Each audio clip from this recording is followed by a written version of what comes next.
Olá, tudo bem com você?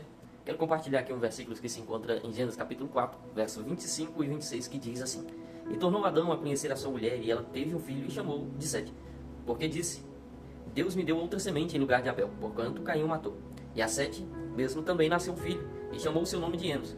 Então se começou a invocar o nome do Senhor. Então, Adão e Eva, o primeiro casal ao qual Deus criou, eles tiveram filhos, Caim e Abel. E você conhece bem a história desses dois filhos de Adão e Eva, pela qual Caim matou Abel. E foi um desastre na primeira família, a qual Deus constituiu. Porque já vimos de um momento em que Adão e Eva tinham perdido a essência, pecado contra Deus, e se afastaram de Deus. E esse pecado tirou eles do jardim. E a sequência e a consequência dos nossos atos, elas geram destruições. Na medida em que Adão e Eva se afastam dos caminhos do Senhor, se afastam da presença de Deus, você vê que as coisas vão indo de mal a pior. A Bíblia diz que a terra ficou difícil de dar os frutos, ou seja, teve mais trabalho para que pudesse plantar, para que pudesse colher. E essas são consequências dos nossos atos contra Deus. E nós cometemos esses atos não somente contra Deus, mas contra nós mesmos.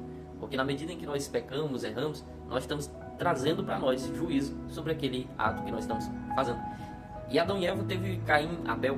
E você vê que a situação não tinha melhorado, ficou pior. Caim, por um ato de covardia, mata Abel. Abel tinha oferecido um sacrifício que agradou o Senhor, já Caim não. Porém, ele teve inveja do seu irmão e decidiu matar. E esse caos estava na família de Adão, esse percalço, coisa terrível. Mas só que a Bíblia diz, nos versículos 25 e 26, que Adão novamente teve relações com a sua esposa, Eva, e ela teve um filho, pela qual chamou o nome dele de Sete. E ela disse para Deus, ela disse para si mesma: Deus me deu outra semente em lugar de Abel, porquanto Caim o matou.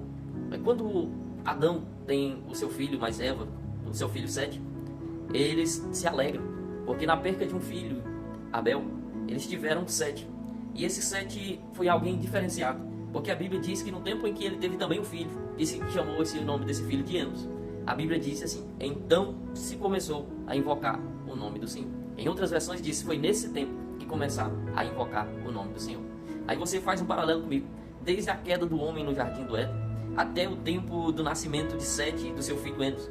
A Bíblia não relata que havia uma invocação do nome do Senhor. Se você olhar a história de Abel, Abel ofereceu um sacrifício, ali tinha uma invocação, o nome do Senhor. Porém, Caim trata de matar Abel, e isso cessa aquele momento em que os homens invocavam a Deus. Então, até então, estava instaurada uma divisão, uma separação entre o homem e Deus. Lá em Isaías capítulo 59, versículos 1 a seguir, você vai ler, e Deus vai falar através do profeta Isaías, dizendo: olha, o meu braço não está encolhido para que não possa salvar, ajudar, e nem meu ouvido agravado para que não possa ouvir. Mas o que faz separação entre mim e vós, entre Deus e os homens, é os nossos pecados, é as nossas iniquidades. Então havia uma separação entre o homem e Deus. Mas quando nasceu Sete, e Sete teve o seu filho Enos, a Bíblia diz que a história foi mudada. Foi quando eles decidiram invocar o nome do Senhor.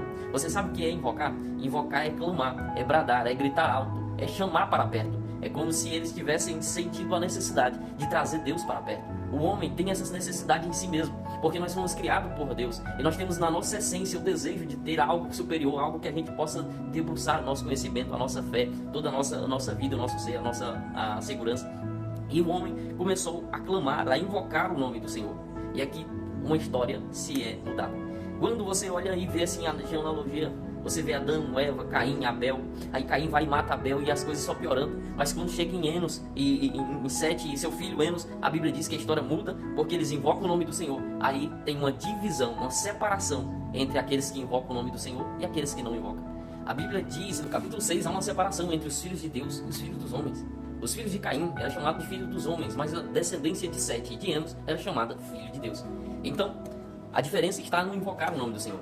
A Bíblia diz que todo aquele que invocar o nome do Senhor será salvo. Quem sabe você está numa situação em que a sua vida, a sua família, os seus ancestrais enfrentam problemas que estão agravando dia após dia. Parece que as coisas não dão certo, as coisas não estão dando certo, mas sabe o que é? Só está faltando uma coisa: você quebrar esse ciclo e falar assim: eu a partir de hoje invocarei o nome do Senhor.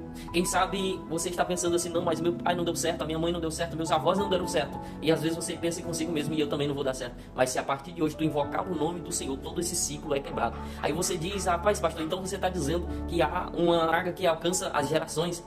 Na verdade, o que alcança as gerações são o pecado, porque o pecado ele está condenado na carne, porque o mundo jaz no maligno. Então, se não há uma separação entre o homem e o pecado, que isso só vem através da invocação do nome do Senhor? As consequências vão de gerações em gerações. O pecado vai trazendo consequências. Os seus atos, aquele que pecar, a Bíblia diz que morrerá. Os seus atos terão continuamente no pecado, assim como seu pai pecou, sua avó pecou, você também pecará, vai estar pecando. Mas existe um momento em que se invoca o nome do Senhor e quebra todo esse ciclo. Elias, mas quando se invoca o nome do Senhor, já é salvo, já é santo. Não, você agora começa a ser justificado pelo sangue de Cristo, porque foi Ele que morreu na cruz para quebrar todo o ciclo de maldição, todo o ciclo de pecado. Quando Ele morre na cruz, e aqueles que invocam o nome do Senhor, a Bíblia diz que vai ser salvo. Porque você não vai estar mais confiando em si mesmo, você não vai estar entregue a si mesmo, vai estar entregue a Jesus Cristo. Então há uma necessidade de todo ser humano invocar o nome do Senhor. A Bíblia diz, em Jeremias 33:3, diz: clama a mim e responder-te-ei, e anunciar-te-ei coisas grandes e firmes que não sabe. A Bíblia diz também em Isaías, buscai ao Senhor enquanto se pode achar, invocai-o enquanto está perto. A única diferença em que está as pessoas que estão debaixo de maldição, de pecado, de consequências terríveis, é o invocar o nome do Senhor. Quando Enos toma aquela atitude, a família ali de Sete, o seu filho Enos, toma a atitude de invocar o nome do Senhor, eles quebram todo aquele ciclo que estava vindo, se perpetuando. E a partir daquele momento, existiu uma família na terra, aquela descendência foi considerada filhos de Deus. Aí você vai ver a história, toda a humanidade se corrompeu porque os filhos de Deus e as filhas dos homens se juntaram, tiveram relações entre si, e assim cresceram muitas pessoas e foram pecando, mas só que Deus fez um momento em que toda a terra foi inundada. Mas só que mesmo assim a descendência de Enos continuou perpetuando a terra, porque Enoque era descendente de Enos. Então você vê que Deus tem um propósito e um projeto daqueles que permanecem aos pés do Senhor, aqueles que invocam o seu nome. Mas aí você diz: não, pastor, mas a minha vida está de cabeça para baixo. E a Bíblia, o Senhor mesmo já citou em Isaías que os nossos pecados fazem separação entre nós e Deus. Então como fazer? Mas aí a Bíblia diz, e ela abre um parênteses aqui muito especial, porque mesmo que você encontre nessa situação, assim como a família de Adão teve, mas a Bíblia diz: se você invocar o nome do Senhor.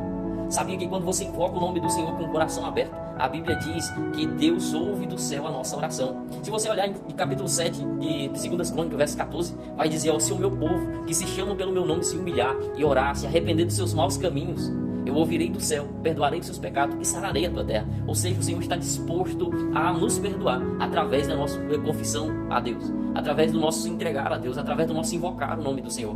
Então quem sabe está necessitando apenas você a partir de hoje tomar uma decisão de vida e começar a invocar o nome do Senhor, a trazer Deus para perto de ti.